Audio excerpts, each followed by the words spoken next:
This is Dayan Rahmani and you're watching Policy Wire.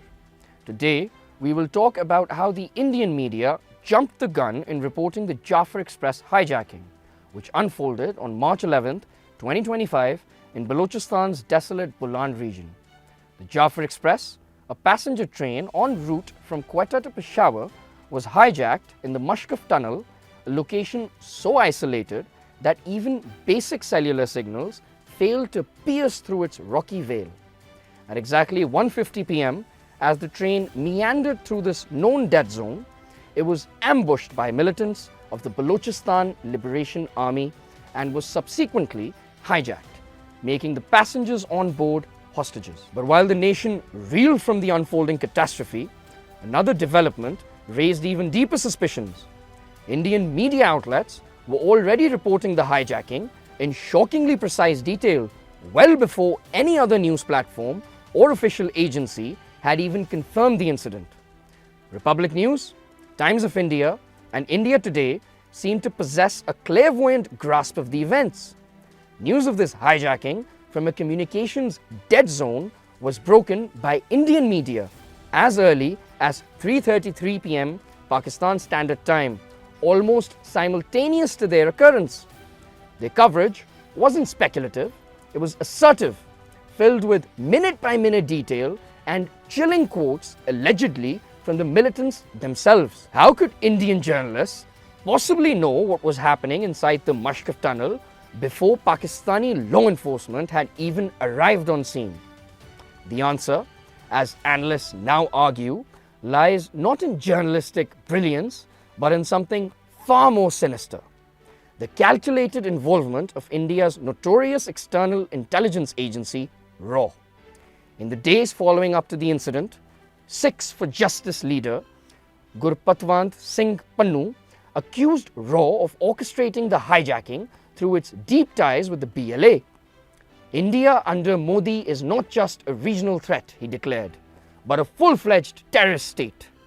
While dismissed by New Delhi as political rhetoric, the claim cannot be ignored when one considers the mountain of circumstantial evidence and operational anomalies tied to the terrorist attack. Security agencies investigating the attack quickly unearthed that the militants were using satellite phones, a fact ironically confirmed by Indian news media outlets beforehand.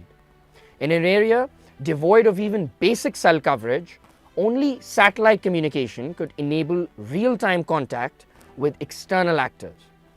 That Indian journalist had access to such specific information, sometimes even quoting the hostage takers nearly verbatim, suggests a direct informative pipeline, likely fed by Indian intelligence assets embedded within or in contact with the BLA.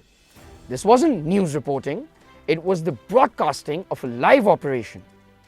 It wasn't just about being first to report, it was about having a script in hand before the show even began.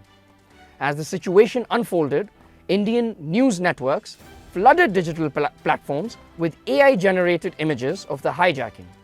Hostages crying for help, dramatic depictions of the train engulfed in smoke, and fabricated images of militants issuing ultimatums, all conjured not by photojournalists on the ground, but by machines feeding propaganda.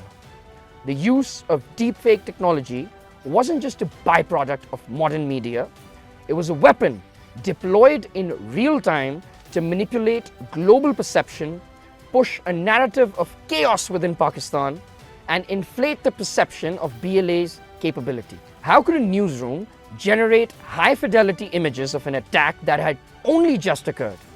Unless, of course, the story was written before the first explosion, awaiting a simple confirmation from the ground before releasing a barrage of psychological warfare across television screens. Meanwhile, inside Pakistan, the state's response was decisive. The operation was launched within hours of the attack's confirmation. Over the next 48 hours, special forces moved with surgical precision, neutralizing 33 militants and rescuing all hostages without further loss of civilian life. The military's efficiency stood in stark contrast to the media hysteria being fueled from across the border. While Pakistan's boots were on the ground saving lives, Indian news agencies were focused on exploiting the situation for their own malicious agenda. India, cloaked in democratic pretense, has long flirted with the tools of destabilization, but the Jaffar Express incident makes a new low, a point where the line between journalist and agent, broadcaster and saboteur has been thoroughly erased. What remains is a media ecosystem weaponized to serve geopolitical goals, willing to trade truth for manipulation and headlines for havoc. Thank you for watching. Stay tuned for more updates.